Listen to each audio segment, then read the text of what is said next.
and welcome to another episode of The Single Girl's Guide to Life.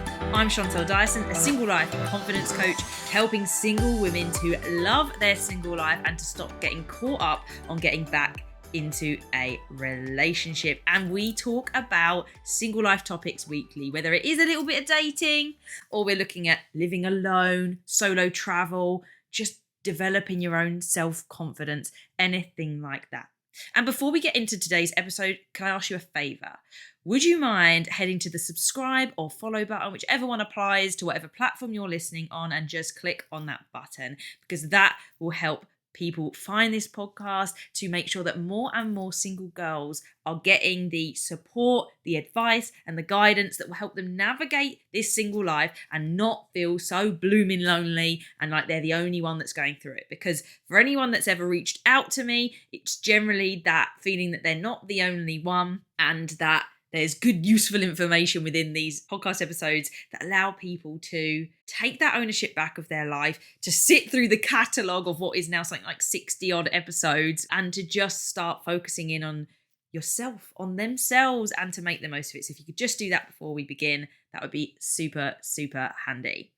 Now, on today's episode, we are going to be heading into something that happens every year, but I wanted to address this very specifically as we head into that section of the year, and that is the idea around being single during winter.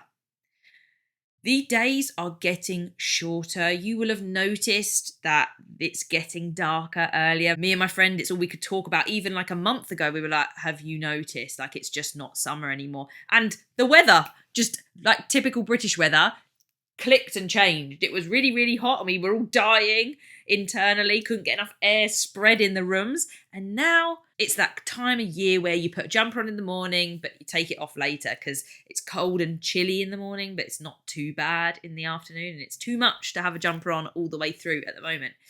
But as singles, not only does the weather pose a challenge, but we've also got the idea and the build up towards Christmas that makes us to get those reminders of our relationship status and the feeling that we don't have that person necessarily. And it's all about being able to shift it in a way that means that you can make the most of winter time, because this does not have to be the be all and end all, but there are things that are reminding us that we're on our own.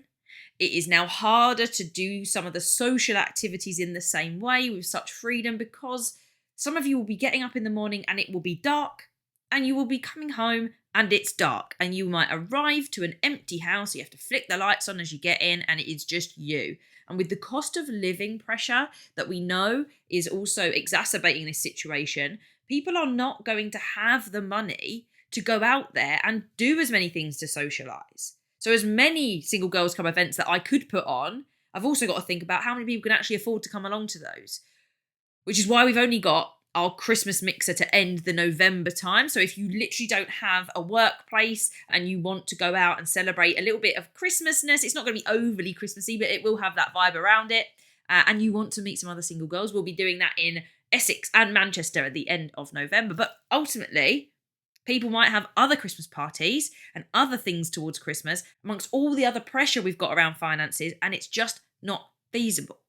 So how can we then be clever about what's going on in the UK in general, but also just the cyclical nature of seasons, to make sure that we can get through the single life with confidence and not feeling set back by the weather and the way that the seasons work and the days work? We're going to go into that for today's episode to make the most of the winter month. So up first, number one is to make the most of the daylight hours that you do get. There are only a limited number of daylight hours, and some of you, generally, probably most of you, will spend the majority of that time in some sort of workplace or doing work during that time.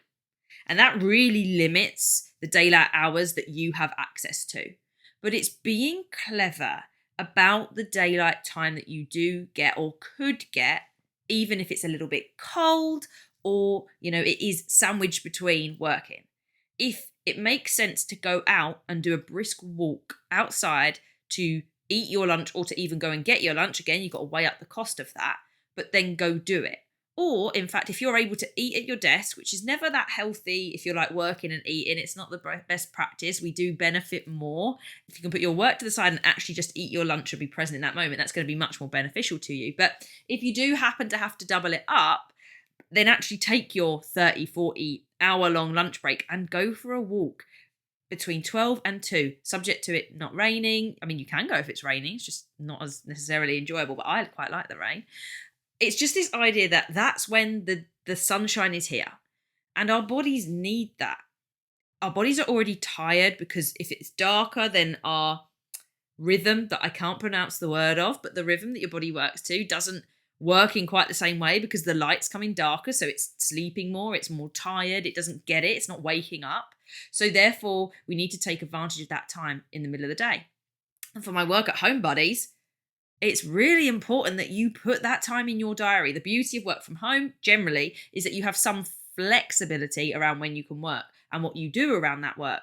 So my best suggestion is to schedule that time, whether you work from home, whether you work in office, schedule some time outside, whether it is just taking a wander, if you're somewhere that has got shops, popping into a shop but not necessarily buying things, or make it part of your lunchtime routine if that's something that you want to do and can afford. But you do need those daylight hours to help your body a little bit. So that's just a general one to make sure that it doesn't get to you arriving and leaving in the dark. And it can be really useful for a bit of like a boost before you go back to working for the afternoon. I find the afternoon so difficult to work in. I flag big time, especially if you've eaten food as well. It like just compounds on top of that, doesn't it?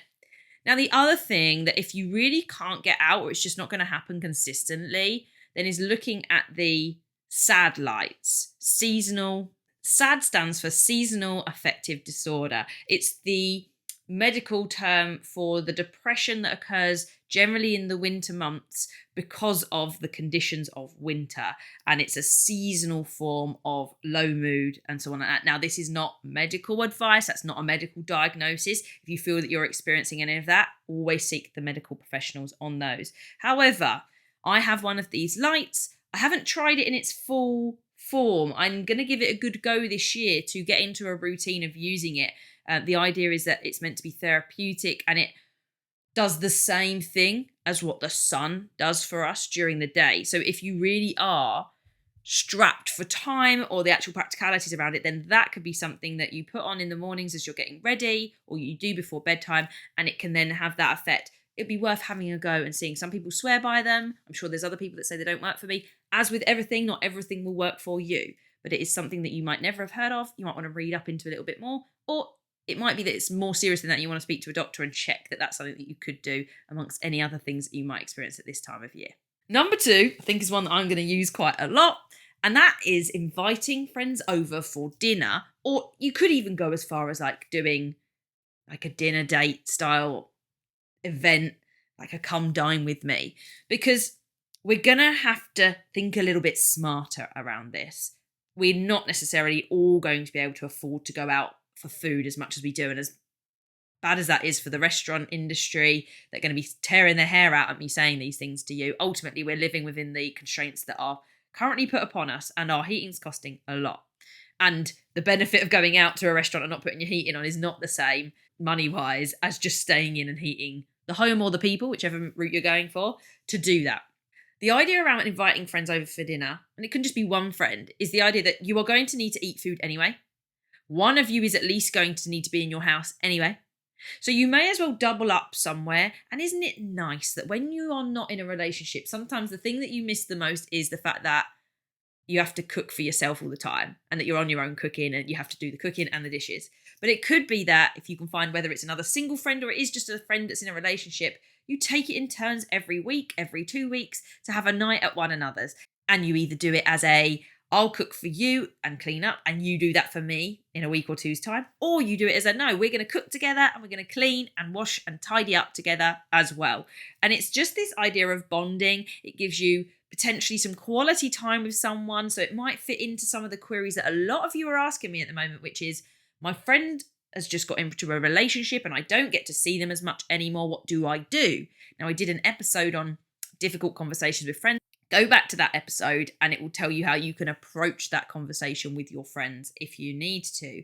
But this can be a really good solution for that in general, whilst addressing some of the risk factors of being lonely, particularly at winter and living alone, and some of the things that you miss. I just don't want to cook dinner for myself today. I want to cook dinner with someone. I don't want to do the dinner and the dishes. And you get some dedicated time. It can be from 6 till 9. It doesn't have to be a really long time. And if you do have a group of friends, then do it as a group, take it in turns. And then you've got, a few weeks before you have to cook for yourself on a Tuesday, whatever night you're going for. I would choose a day that's not like a prime social day. Fridays and Saturdays, people are going to have bits and pieces on, whether it's work dues, other friends, weddings are still going on. Do it on a day that everyone can consistently do, like a Tuesday or a Wednesday where there isn't some sort of gym session that's going on, or if they have got children, something going on for the kids. Find a time where you get to share the boring experience of dinner with someone else, because that's what it is. And sometimes we miss experiencing those boring things with other people and having them to share with. Number 3 kind of links on from that one. And that is that if you are having any struggle during these winter months, whether it directly relates to being single or it's a symptom of or anything, the key with it all is to talk about it. So if you are having friends over for dinner, you have a potential opportunity to start to open up and to share. And it is this element of sharing that really deepens a relationship. Yet it is one of the hardest things to do if you aren't used to sharing how you feel, especially with a feeling that doesn't feel particularly comfortable, for which you feel scared that someone's going to judge you for, and that you don't necessarily want to admit to people. But talking is so powerful at making you feel like you aren't alone, of sharing and being vulnerable, which only creates an environment for sharing more and in vulnerability back. And it also lets somebody know what you're really going through. We seem to have this belief that people will know. People will know that we're finding it hard, that, well, of course I'm lonely. Of course I don't want to do this on my own. I live on my own and I'm single. Of course that. But it isn't, of course. Because depending on what you portray on social media, depending on the answer you give to, hey, how are you? Which you might just think is a pleasantry exchange, but it is actually an opportunity to be truthful of how you feel. It's not anybody else's job to just know how you feel, even in a relationship. Because you will go, yeah, but my partner would know that, they'd notice these things about it. Yeah, they might, and friends might too. But sometimes things go really unseen, and it does take that person, it takes you to share it with someone. It's why talk therapy is so popular now, because it's not even necessarily all the work that goes behind it. I'm not devaluing therapists there, because I've had them myself and they've been truly helpful. But it is sometimes the role they play, and I play the same role as a coach, that there is someone out there that is willing to listen to you and not judge you on what you're saying. They will potentially develop some strategies with you or inspire you to go out there and find your own strategies, and they will help you through that period, and they will just be there to listen, to soundboard off of. And the classic quote, don't know where it comes from, but a problem shared is a problem halved, as my grandma would say.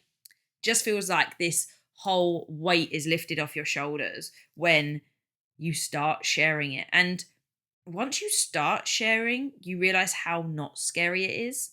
Okay, admittedly, if you have a poor reaction from someone and they take it very badly, that's not going to help you along. I would choose the first person you ever share something with wisely. You are looking for at least some just low level of success with this, that they accept it, they respond well in some way that allows you to then go, I could share with them again, and I could also share with that person. And you'll also learn how they respond, what they say, what they ask, so you won't feel so on the spot with the questions that they might prompt with, like, oh, what do you mean you feel lonely? Or, oh, is there anything I can do to help? You might not have even thought about anyone offering help.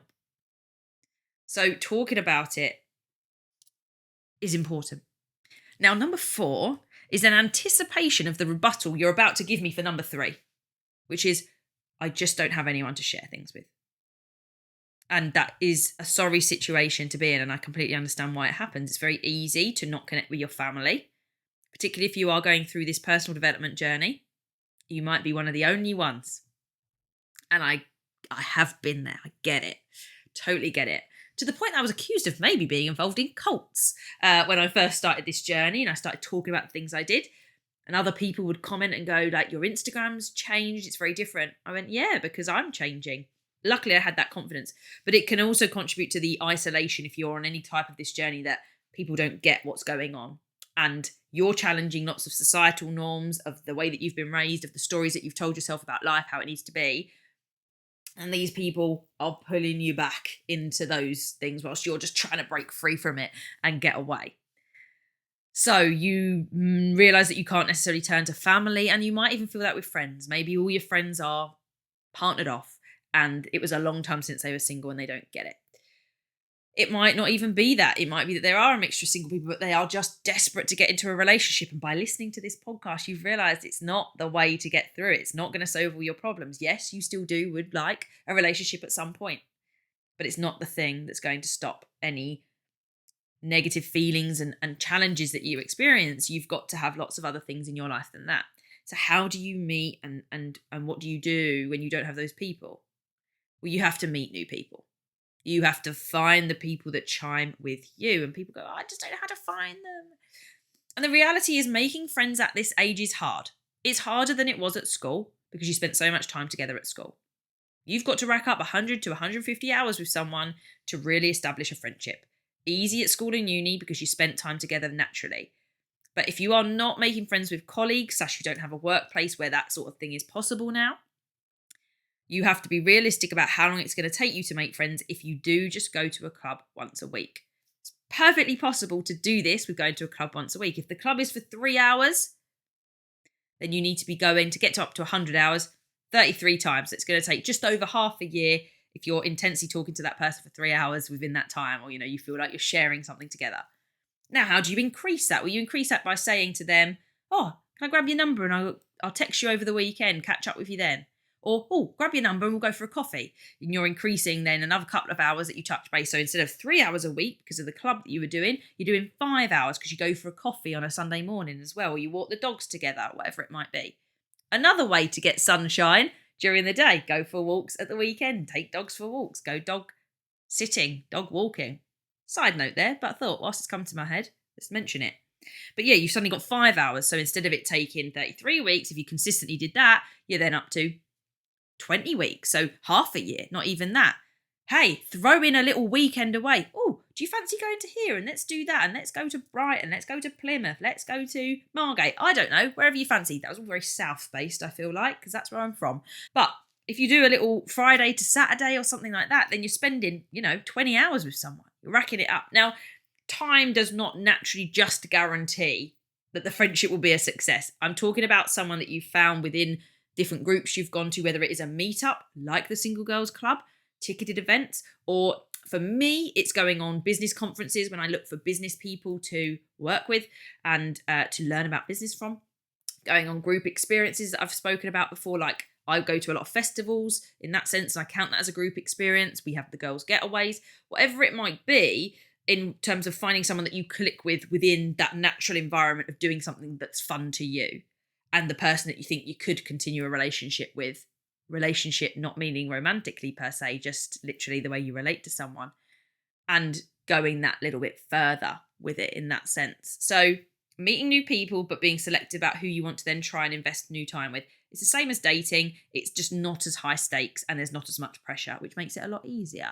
Like if you're going in with, I've got to find my best friend forever from here, then you are making it high stakes. But if you can be reasonable about it and just be like, I joined the group because I really love this and I really want to find some people to go to a coffee shop with, to go to a dog walk with, to go to the pub with on a Thursday, whatever it is to you, like tell people that as you join, because they might just even respond with, oh, I've been looking for someone to do that too. And no, none of these guys want to do it, but I would. You have to share. It comes back to this idea of talking about things, of talk about expectations and sharing. People can't read your mind. They don't know that you want to spend more time together. So create those opportunities and share, be vulnerable, be open and upfront as well. On to number 5. Number 5 is about practicing your self-care routines. This is the time where morning and bedtime routines can be really handy. If it's not something that you are used to doing, getting your body into rhythms and taking control over that can be really, really helpful. For me, some of it has gone by the wayside, but I don't feel that I need it so much anymore. But when I feel that I'm struggling, routine gives you the sense of control that you want and need. So then I'll be like, okay, I need to start bringing in journaling in the morning as well as journaling in the evening. I need to make sure my phone is going away at 9 so that I can wind down for 10, or whatever it might be that creates your routine. It also goes wider than this. Self-care routines can sometimes be confused with doing nice things for yourself, such as like having a bubble bath. These are okay, but they're not really getting to the problem. They're a little bit surface level, when in actual fact, we need to be looking at self-care for our true selves. And that's why I mentioned something like journaling.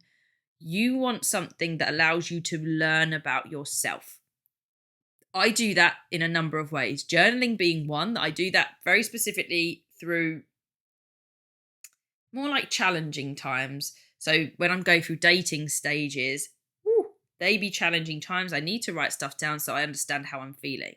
Other times when I've not got a specific time to be sort of analysing and assessing, journaling can still be very useful. I like to reflect on my day, and it gives us that gratitude and appreciation for life and things going well. You've got the peak and the trough that go together.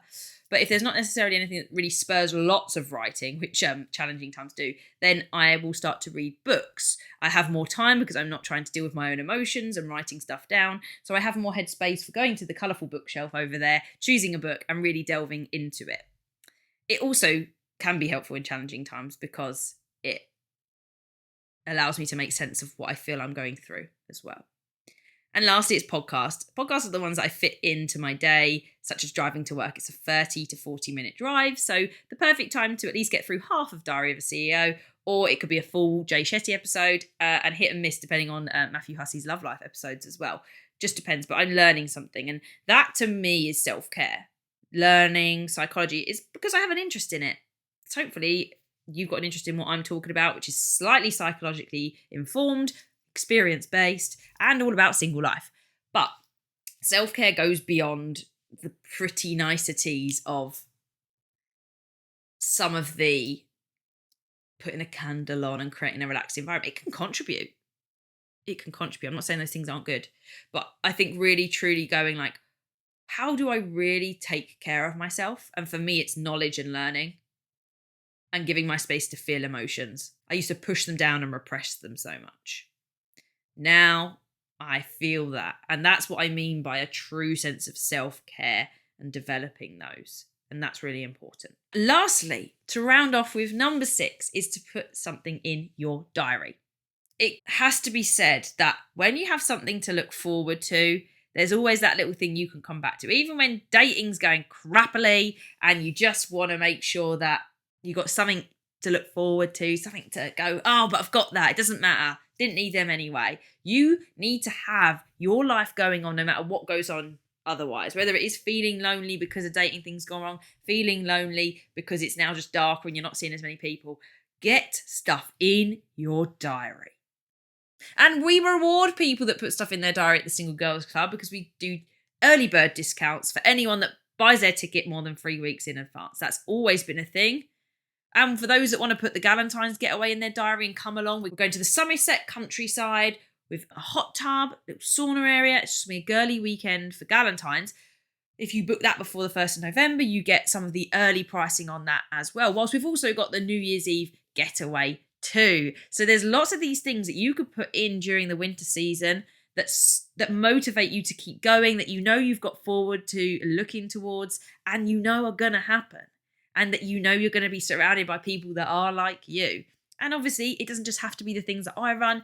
Go and put something else in your diary. Find the thing that you want to do, that you feel comfortable doing on your own. Our events are designed for people that come on their own. Like we have Zooms for the getaway to support people, and our hosts at the Single Girls Club event are there to help people make sure that they're introduced, that they've got a welcome, and that they're supported throughout the event. That's part of it. So go to something that you feel that you're going to be supported with attending alone. Meetup groups, any of them, are pretty good for things like that. The idea is to bring people together, and usually the hosts of those are really good as well. But there will be plenty of options for you to Find something specific to put in your diary. It might be that you want to go to a concert and you're going to do it on your own. It might be that you're going to put a cinema trip in because you've never done it before on your own. And these don't have to be things that you do on your own. You might just say to someone, can we put this in the diary? I really want to do this for Christmas. Winter Wonderland. People love that up in London during this time. But get it booked with your friends. And if your friends aren't there and don't feel that they can be there for you because their Christmas periods are busy, it's one of those times, isn't it, where everyone's got like 6,000 things going on, then you've got to know how to do it for yourself. And if you do want a group experience, you've got to find the things that encourage you to do that, or you really push in and have a go at that independence yourself. Both I've done, both I help support. Neither is right or wrong. It's what you feel you want to do right now. Being single during the winter months is no different to being single at any other time in the year. These things are useful whenever, but we have a particularly difficult winter coming, so some of them can be useful in terms of prioritizing what you can and need to afford first. But you have to remember that you are a priority here. Your self-care is really important and you need to develop a system that works for you. Your social connections are really important. So spend the time with friends. Ask them if they're your real friends, if they're the people that are going to be there for you, then they will respond positively to suggestion of doing dinner. And you make a joke about it. Just trying to save a bit on the cost of living and keeping the house warm. Like, if you've got more people in your house, you don't have to heat it up as much or in that one room. Little things like that. Or if you want to come to one of our events, they are there for you. All of this and all that I try and create is there to help you be able to get through your single life with absolute confidence. And the confidence program is running at the moment. The doors will open for that towards November if you're looking to get into the second cohort of our single life confidence program to help you navigate that across 12 to 13 weeks of really leaning into yourself. So keep that on the radar if that's something you want to. But it doesn't have to be all doom and gloom. Winter has lots to offer. Use it as a time to enjoy all the warmth and snuggling down at home, and use the time at home to explore yourself, to find out who you really are if you don't know yet, and to develop those relationships with people. Until next time, keep celebrating single life together.